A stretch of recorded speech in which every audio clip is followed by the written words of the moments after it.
ಆ, ಎಲ್ರಿಗೂ ನಮಸ್ಕಾರ. ನಾವು ಮತ್ತೊಂದು ಗಾಂಧಿ ಜಯಂತಿಯನ್ನು ಆಚರಿಸುವಂತಹ ಆ, ದಿನಕ್ಕೆ ಬಂದಿದ್ದೇವೆ. ಆ, ಇವತ್ತು ಜಗತ್ತು ಭಾರತವನ್ನ ಗುರುತಿಸುತ್ತೆ ಅಂತಂದ್ರೆ, ಅಥವಾ ಜಗತ್ತು ಭಾರತವನ್ನು ಗುರುತಿಸಲು ಇರುವಂತಹ ಕಾರಣಗಳನ್ನು ನೀವು ಪಟ್ಟಿ ಮಾಡಿದ್ರೆ, ಆ ಕಾರಣಗಳಲ್ಲಿ ಗಾಂಧಿ ಬಹಳ ಮಹತ್ವವಾದ ಒಂದು ಕಾರಣ ಆಗಿರೋದು ನಾವೆಲ್ಲರೂ ಒಪ್ಪಲೇಬೇಕು. ಇವತ್ತು ಜಗತ್ತು ಭಾರತವನ್ನ ಗಾಂಧಿಯ ಮೂಲಕ ನೋಡುವಂತಹ ಒಂದು ಹೊಸ ಕ್ರಮವನ್ನೇ ರೂಪಿಸ್ಕೊಂಡಿದೆ ಅಂತ ಹೇಳಿದ್ರೆ ತಪ್ಪಾಗ್ಲಾರ್ದು. ಯಾಕೆ ಅಂತ ಹೇಳಿದ್ರೆ ಗಾಂಧಿ ಒಬ್ಬರು ಕೇವಲ ವ್ಯಕ್ತಿ ಆಗಿರಲಿಲ್ಲ, ಅವರು ಒಂದು ಚಿಂತನೆ ಆಗಿತ್ತು.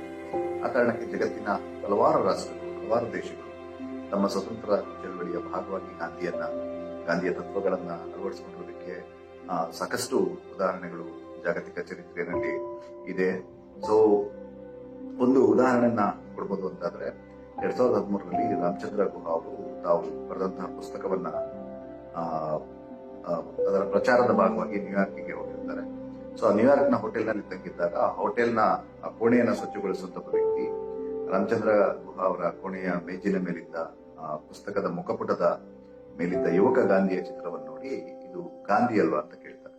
ರಾಮಚಂದ್ರ ಗುಹಾ ಅವರಿಗೆ ಆಶ್ಚರ್ಯ ಆಗುತ್ತೆ. ಯಾಕೆ ಅಂತ ಹೇಳಿದ್ರೆ ಗಾಂಧಿಯ ಒಂದು ಚಿತ್ರ ಏನಿದೆ ಅದು ಸ್ವತಂತ್ರ ಚಳವಳಿಗೆ ಬಂದು ಅವರು ಯಶಸ್ವಿ ಆದ ನಂತರ ತೆಗೆದಂತ ಹಲವು ಚಿತ್ರಗಳು ಪ್ರಖ್ಯಾತವಾಗಿದ್ವು. ಆದ್ರೆ ಈ ಚಿತ್ರ ಗಾಂಧಿ ವಕೀಲರಾಗಿದ್ದಾಗ, ಯುವಕರಾಗಿದ್ದಾಗ ತೆಗೆದಂತ ಚಿತ್ರ. ಈ ಚಿತ್ರ ಈ ವ್ಯಕ್ತಿಗೆ ಹೇಗೆ ಗೊತ್ತಿರೋಕ್ ಸಾಧ್ಯ ಅಂತ ಹೇಳಿ ಗಾಂಧಿ ಅವ್ರನ್ನ ಕೇಳ್ತಾರೆ, ನೀವು ಯಾವ ದೇಶದವರು?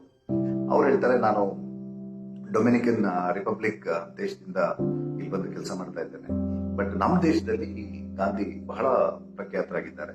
ಸೊ ಹಾಗಾಗಿ ನನಗೆ ಈ ಫೋಟೋವನ್ನ ಗುರುತಿಡಿಯೋದಕ್ಕೆ ಸಾಧ್ಯ ಆಯ್ತು ಅಂತ ಹೇಳ್ತಾರೆ. ಸೊ ಇದು ರಾಮಚಂದ್ರ ಗುಹಾ ಅವರು ತಮ್ಮ ಒಂದು ಬರಹದಲ್ಲಿ ದಾಖಲೆ ಮಾಡ್ತಾರೆ.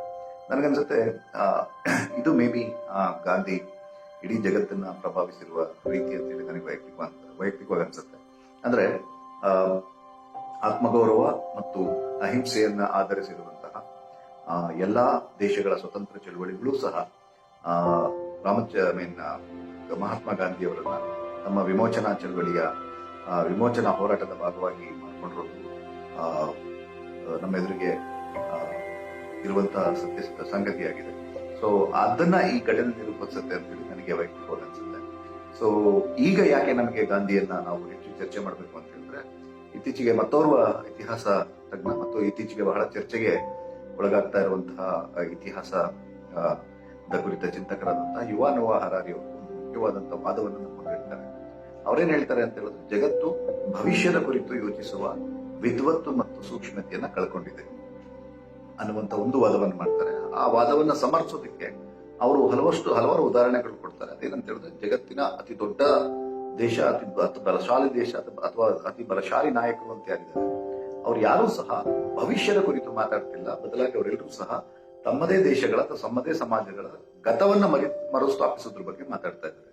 ನಮಗೊಂದು ಭವ್ಯ ಗತ ಇತ್ತು, ಆ ಗತವನ್ನ ನಾವು ಮರುಸ್ಥಾಪಿಸಬೇಕು ಅನ್ನುವಂತಹ ಅರ್ಥದಲ್ಲಿ ಮಾತಾಡ್ತಾ ಇದ್ದಾರೆ. ಬಿಟ್ರೆ ಭವಿಷ್ಯದಲ್ಲಿ ನಾವು ಹೇಗಿರ್ಬೇಕು, ಇವತ್ತಿಂದ ಮುಂದೆ ನಮ್ಮ ಕಾರ್ಯಯೋಜನೆಗಳು ಏನಿರ್ಬೇಕು ಮನುಷ್ಯ ಸಂಕುಲಕ್ಕೆ ಅನ್ನೋದ್ರ ಬಗ್ಗೆ ಯೋಚನೆಗಳು ನಡೀತಾ ಇಲ್ಲ ಅನ್ನುವಂತ ಒಂದು ಮುಖ್ಯವಾದಂತಹ ಅಂಶವನ್ನು ಅವರು ಗುರುತಿಸ್ತಾರೆ.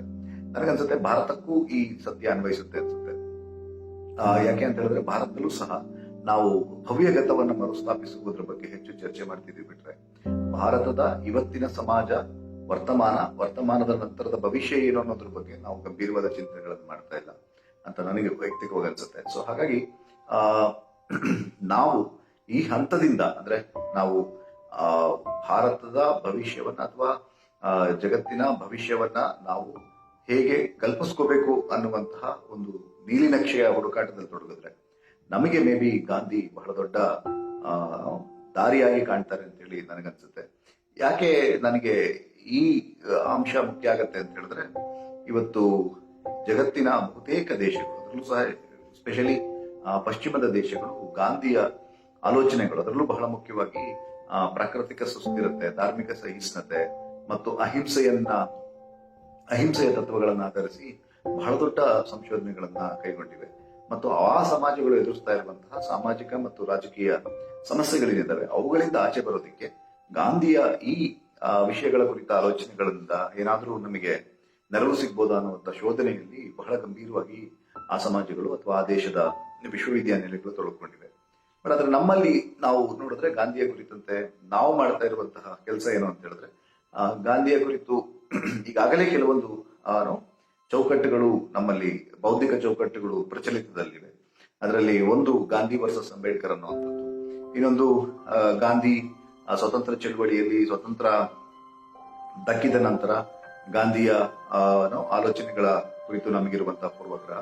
ಹೀಗೆ ಕೆಲವು ಸೀಮಿತವಾದಂತಹ ಸಂಕುಚಿತವಾದಂತಹ ಕೆಲವು ಪೂರ್ವಗ್ರಹದಿಂದ ಕೂಡಿದ ಚೌಕಟ್ಟುಗಳೇನಿದೆ, ಈ ಚೌಕಟ್ಟುಗಳ ಮೂಲಕ ಗಾಂಧಿಯನ್ನ ಅರ್ಥ ಮಾಡ್ಕೊಳ್ಳುವಂತಹ ಪ್ರಕ್ರಿಯೆಯನ್ನ ನಾವು ಮಾಡ್ತಾ ಇದ್ದೀವಿ. ಇದು ಒಂದು ರೀತಿಯ ಡಿಸ್ಕೋರ್ಸ್. ಆದ್ರೆ ಇನ್ನೊಂದು ರೀತಿಯ ಡಿಸ್ಕೋರ್ಸ್ ಏನು ಅಂತ ಹೇಳಿದ್ರೆ, ಗಾಂಧಿಯನ್ನ ಒಬ್ಬ ಮಹಾತ್ಮ, ಸ್ವತಂತ್ರ ಹೋರಾಟಗಾರ ಅಥವಾ ಭಾರತದ ಅಹಿಂಸಾ ಚಳವಳಿಯಲ್ಲಿ ಭಾಗವಹಿಸಿದ ಬಹಳ ಮುಖ್ಯ ನೇತಾರ ಅನ್ನುವಂಥ ಒಂದು ಪರಿಚಯಾತ್ಮಕ ಟಿಪ್ಪಣಿಗಳನ್ನ ಯುವ ತಲೆಮಾರಿಗೆ ದಾಟಿಸುವಂತ ಕೆಲಸವನ್ನಷ್ಟೇ ನಮ್ಮಲ್ಲಿ ನಾವು ಮಾಡ್ತಾ ಇದ್ದೇವೆ. ಅದರಾಚೆಗೆ ಗಾಂಧಿಯ ಆಲೋಚನೆಗಳ ಒಳಗಿಂದ ಈ ಕಾಲದ ಸಂಕಷ್ಟಗಳಿಗೆ, ಈ ಕಾಲದ ಕಷ್ಟಗಳಿಗೆ ಬೇಕಾಗುವಂತಹ ತತ್ವಗಳನ್ನ ಕಟ್ಟುವಂತಹ ಅಥವಾ ಸಿದ್ಧಾಂತಗಳನ್ನ ರೂಪಿಸುವಂತಹ ಕೆಲಸ ಅನ್ನೋದು ನಮ್ಮ ಕಾಲದಲ್ಲಿ ಹೆಚ್ಚು ಪ್ರಭಾವಿಯಾಗಿ ನಡೆಯುತ್ತಿಲ್ಲ ಅಂತ ಹೇಳಿ ನನಗೆ ವೈಯಕ್ತಿಕವಾಗಿ ಅನ್ಸುತ್ತೆ. May be the time has come, ಈಗ ಆ ಸಂದರ್ಭ ಬಂದಿದೆ.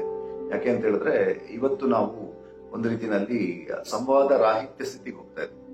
ಸೊ ಯಾಕೆಂದ್ರೆ ಭಾರತದ ಒಟ್ಟು ಚರಿತ್ರೆಯನ್ನು ನೀವು ನೋಡಿದ್ರೆ, ಚರಿತ್ರೆ ಅನ್ನೋದಕ್ಕಿಂತ ಭಾರತದ ನೀವು ಯಾವುದೇ ಸಾಹಿತ್ಯ ಪ್ರಕಾರ ಕರ್ನಾಟಕದ ಎಕ್ಸಾಂಪಲ್ ತಕೊಂಡು ನೋಡಿದ್ರೆ, ನೀವು ಕರ್ನಾಟಕದ ಜನಪದ ಪರಂಪರೆ ತೆಗಿರಿ, ವಚನ ಪರಂಪರೆ ತೆಗಿರಿ, ಸೂಫಿ ಪರಂಪರೆ ತೆಗಿರಿ, ಅಥವಾ ದಾಸ ಪರಂಪರೆ ತೆಗಿರಿ, ಯಾವುದೇ ಸಾಹಿತ್ಯ ಪ್ರಕಾರಗಳ ಮೂಲ ಅಂಶ ಏನು ಅಂತ ಹೇಳಿದ್ರೆ ಈ ನೆಲದ್ದು ಅದು ಸಂವಾದ, ರೈಟ್? ಸಂವಾದದಿಂದ ಕೂಡಿದ ಸಂಕಥನವೇ ಈ ನೆಲದ ಮೂಲಭೂತ ತತ್ವ. ಆದ್ರೆ ಇವತ್ತೇನಾಗ್ತಾ ಇದೆ ಅಂತ ಹೇಳಿದ್ರೆ, ನಾವು ಸಂವಾದದಿಂದಲೇ ವಿಮುಖರಾಗ್ತಾ ಇದ್ದೇವೆ. ಸೊ ಕೆಲವು ಬೌದ್ಧಿಕ ಗುಂಪುಗಳನ್ನ ಮಾಡಿಕೊಂಡು ಅಲ್ಲೇ ದ್ವೀಪಗಳಾಗಿ ಉಳಿಯುವಂತಹ ಪರಸ್ಪರ ಸಂವಾದ ರಾಹಿತ್ಯ ಸ್ಥಿತಿಗೆ ನಮ್ಮ ಬೌದ್ಧಿಕತೆ ತಲುಪಿರೋದ್ರಿಂದ ಮೇ ಬಿ ನಮಗೆ ಈಗ ಗಾಂಧಿ ಬಹಳ ಇಂಪಾರ್ಟೆಂಟ್ ಅನ್ನಿಸ್ತಾರೆ. ಯಾಕೆ ಅಂತ ಹೇಳಿದ್ರೆ, ಒಬ್ಬ ಸಾಮಾನ್ಯ ವಕೀಲರಾಗಿ ಭಾರತಕ್ಕೆ ಬಂದಂತಹ ಗಾಂಧಿ ಇಡೀ ಸ್ವತಂತ್ರ ಚಳವಳಿಯನ್ನ ಪ್ರಭಾವಿಸಿದ ರೀತಿ ಇದೆಯಲ್ಲ, ಸೊ ಇದು ಬಹಳ ಬಹಳ ಬಹಳ ಬಹಳ ಒಂದು ಹರ್ಕ್ಲಿನ್ ಟಾಸ್ಕ್ ಅಂತ ಕರೀತಾರೆ. ಅಂದ್ರೆ ನಾವು ನಮ್ಮ ನಿರೀಕ್ಷೆಗೂ ಮೀರಿದಂತಹ ಒಬ್ಬ ನಾಯಕರಾಗಿ ಬೆಳೀತಾರೆ. ಹಾಗೆ ಬೆಳೆಯೋದಕ್ಕೆ ಮುಖ್ಯವಾದ ಕಾರಣ ಏನು ಅಂತ ಹೇಳಿದ್ರೆ, ಅವರು ಬಳಸಿದ ಭಾಷೆ, ಅವರು ಜನರೊಂದಿಗೆ ಸಂವಹನ ಮಾಡೋದಕ್ಕೆ ಬಳಸಿರುವ ಭಾಷೆ, ಅದು ಈ ನೆಲದ್ದಾಗಿತ್ತು ಮತ್ತದು ಸಂವಾದಿಯಾದಂತಹ ಸ್ವರೂಪವನ್ನ ಹೊಂದಿತ್ತು ಅನ್ನೋದನ್ನ ಸಾಕಷ್ಟು ಜನ ಚಿಂತಕರು ಗುರುತಿಸಿದ್ದಾರೆ. ಸೊ ಹಾಗಾಗಿ ಇವತ್ತು ವರ್ತಮಾನದ ಭಾರತ ಏನಿದೆ, ವರ್ತಮಾನದ ಭಾರತ ಸಂವಾದ ರಾಹಿತ್ಯ ಸ್ಥಿತಿಗೆ ಹೋಗ್ತಾ ಇದೆ. ಇವತ್ತು ನಮಗೆ ಬಹುಸಂಖ್ಯಾತವಾದವನ್ನೇ ರಾಷ್ಟ್ರವಾದ ಅಂತ ಕಲಿಸಲಾಗ್ತಾ ಇದೆ. ಇವತ್ತು ನಮಗೆ ದೇಶಭಕ್ತಿಯನ್ನ ಹೆಸರಿನಲ್ಲಿ ಕಾರ್ಪೊರೇಟೀಕರಣಕ್ಕೆ ನಾವು ಆ ಚರ್ಚೆಗಳಿಗೆ ನಮ್ಮನ್ನ ಮುಂದಕ್ಕೆ ತಕೊಂಡು ಹೋಗ್ಲಾಗ್ತಾ ಇದೆ. ಸೊ ಈ ಎಲ್ಲ ಸಮಸ್ಯೆಗಳಿಂದ ನಾವು ಆಚೆ ಬರಬೇಕು ಅಂತ ಹೇಳಿದ್ರೆ ನನಗನ್ಸುತ್ತೆ Gandhi is one way out ಅಂತ. ಸೊ ಹಾಗಾಗಿ ಗಾಂಧಿ ಬಹಳ ಇಂಪಾರ್ಟೆಂಟ್ ಆಗ್ತಾರೆ. ಗಾಂಧಿಯನ್ನು ನಾವು ಮತ್ತೆ ಮತ್ತೆ ಓದ್ಕೋಬೇಕಾಗತ್ತೆ. ಗಾಂಧಿಯನ್ನ ಓದುವುದರ ಮೂಲಕ ನಮ್ಮ ವರ್ತಮಾನದ ಸಮಸ್ಯೆಗಳಿಗೆ ನಾವು ಉತ್ತರಗಳನ್ನ ಕಂಡುಕೊಳ್ಳುವಂತ ಪ್ರಯತ್ನಗಳನ್ನ ಮಾಡಬಹುದು ಅಂತ ನನಗನ್ಸುತ್ತೆ.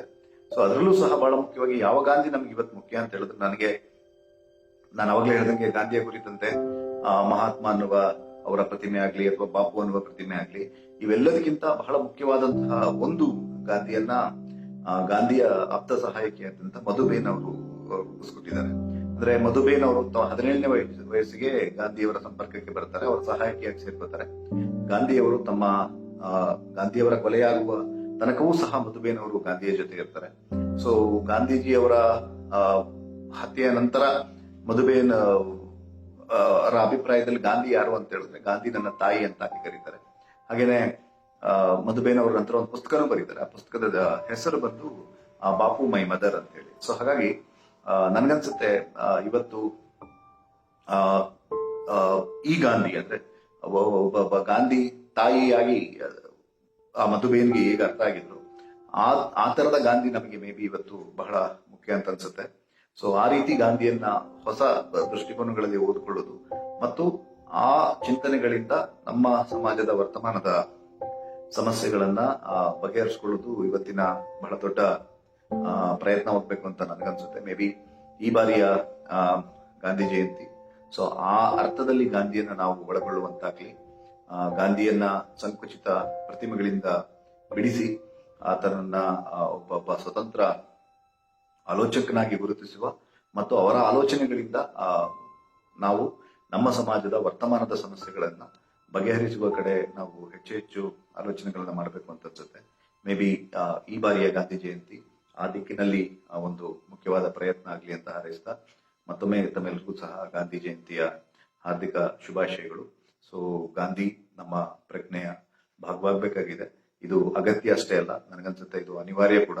ಸೊ ಈ ನಿಟ್ಟಿನಲ್ಲಿ ನಾವೆಲ್ಲರೂ ಸಹ ಗಂಭೀರವಾಗಿ ಯೋಚನೆಯನ್ನ ಮಾಡಬೇಕಾಗಿದೆ ಅಂತ ಅನ್ಸುತ್ತೆ.